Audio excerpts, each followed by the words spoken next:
Eh bien, bonjour Olivier Faure. Merci d'être présent aujourd'hui grâce à cette vidéo. Tout d'abord, en quelques mots, je vous invite à vous présenter et à partager avec nous vos motivations à intégrer le groupe de travail Phytomanagement initié par Idéfriche. Eh bien, bonjour Aurélie, bonjour à tous. Je suis donc Olivier Faure, je suis enseignant-chercheur à l'université Jean Monnet et à Mines Saint-Étienne. Et on travaille principalement sur la thématique de contamination des sols et plus précisément sur le problème des transferts des contaminants des sols vers les êtres vivants, avec comme modèle d'étude les plantes, puisque les plantes, c'est un bon modèle pour étudier ça. Les plantes sont des organismes sessiles, ne bougent pas, et donc on est absolument certain que la contamination qu'on peut observer dans des plantes est issue de l'endroit où on aura trouvé les plantes. Alors ça, c'est un sujet assez fondamental, s'intéresser au transfert sol-plante des contaminants. On travaille principalement sur les éléments traces métalliques, mais on s'intéresse aussi aux organiques. C'est un aspect assez fondamental, mais au-delà de cet aspect-là, il y a plusieurs applications qui nous intéressent. La première, c'est la bioindication, des risques en utilisant du vivant. Ça, c'est une application, bioindication, tout simplement parce qu'on sait aujourd'hui pertinemment que gérer des sites par rapport aux teneurs totales en contaminants qu'on peut trouver dans les sols, que ce soit des organiques ou des éléments traces, c'est une gestion qui surestime très très fortement le risque. Et donc, l'idéal, ça serait d'aboutir à des modes de gestion qui considéreraient la fraction biodisponible des contaminants, c'est-à-dire celle qui peut avoir un effet sur du vivant. Donc voilà, ça c'est un premier aspect de nos travaux de recherche. Et la seconde application, c'est une branche du phytomanagement, justement, c'est la phytostabilisation de sites fortement contaminés par des éléments métalliques. Voilà. Alors, pourquoi je me suis intéressé aux activités du groupe de travail phytomanagement, bah, tout simplement parce que c'est un petit peu au cœur de notre métier. Et le constat, c'est qu'il y a énormément de friches industrielles au cœur des agglomérations ou en zone périurbaine. Ces friches industrielles ou ces délaissés urbains, comme on les appelle, bah, sont souvent des sols qui sont contaminés, qui sont inutilisés, qui n'ont pas d'usage, sur lesquels la biodiversité est souvent réduite. Autrement dit, ce sont des sols qui sont perdus, qui donnent une mauvaise image de marque à certaines agglomérations urbaines et aux zones périurbaines surtout. Et c'est donc dommage de laisser ces sites à l'abandon. Et donc le phytomanagement, pour moi, ça serait, enfin pour moi et pour beaucoup de personnes à l'heure actuelle, ça serait une méthode qui permettrait, une approche ou un ensemble d'approches qui permettrait de valoriser ces sites actuellement abandonnés. Autrement dit, c'est un peu une démarche comment dire, de bon sens paysan. C'est dommage de laisser en friche des sols et c'est beaucoup mieux, beaucoup plus intéressant d'essayer de leur trouver une utilité pour en tirer un revenu ou au moins pour en tirer un certain nombre de services. Voilà. En gros, c'est ce qui m'a attiré dans ce groupe de travail. Euh, alors, je voulais préciser aussi que pendant longtemps, quand on parlait de phyto, c'est un peu l'abréviation de phytomanagement. Quand on parlait de phyto, de technique phyto, on pensait à phytoremédiation. Phytoremédiation, ça signifie dépollution par les plantes. Phytomanagement, c'est un concept un peu différent qui a évolué du premier. Phytomanagement, ça veut dire gestion de sites contaminés par les plantes. Gestion, ça ne veut pas forcément dire dépollution. Les objectifs du phytomanagement mais Philippe Bataillard en parlera mieux que moi quand il présentera la synthèse du groupe. Les objectifs, c'est moins de décontaminer un site que d'en diminuer les risques et de trouver des moyens de valorisation. Voilà. D'autrement dit, c'est des approches d'avenir, ces approches de phytomanagement, des approches d'avenir quand on pense aux objectifs de zéro artificialisation nette, aux objectifs de trame verte et bleue, aux objectifs de compensation écologique, etc. C'est vraiment des approches qui sont promises à un très bel avenir. Très bien.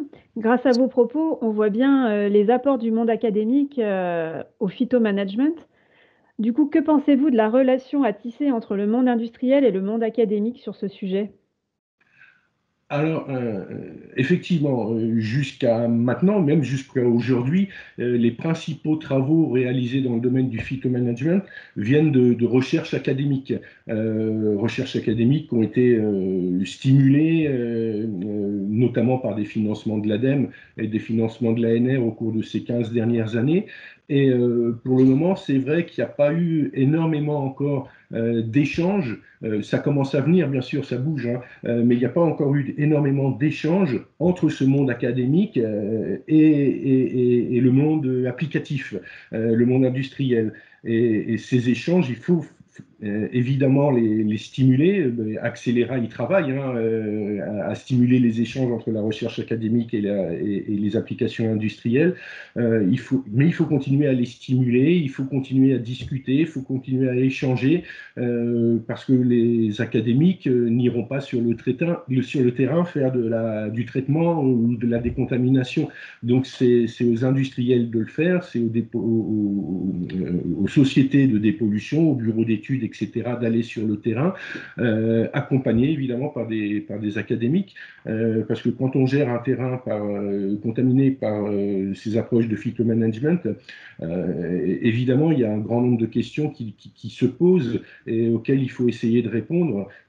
Si on souhaite augmenter la biodiversité d'un site, ben, il faut être capable de trouver des outils, des méthodes, des approches pour évaluer l'efficacité, pour évaluer la biodiversité. Et Dieu sait si c'est compliqué d'évaluer la biodiversité, ça dépend de quelle biodiversité on parle, mais ça peut être rapidement très très complexe d'évaluer cette biodiversité. Et en même temps, ça intéresse beaucoup les scientifiques.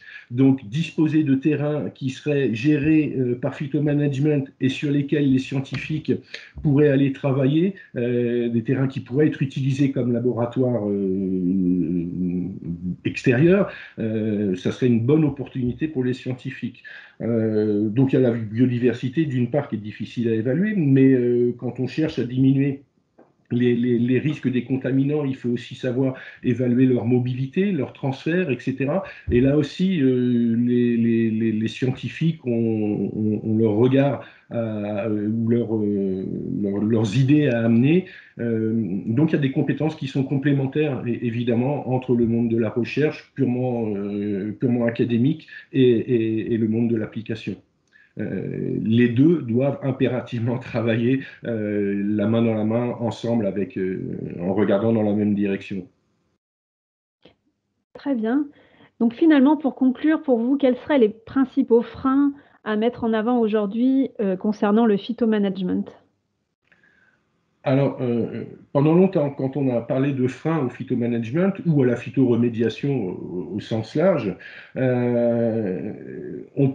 mettait tout de suite en avant la disponibilité des sites.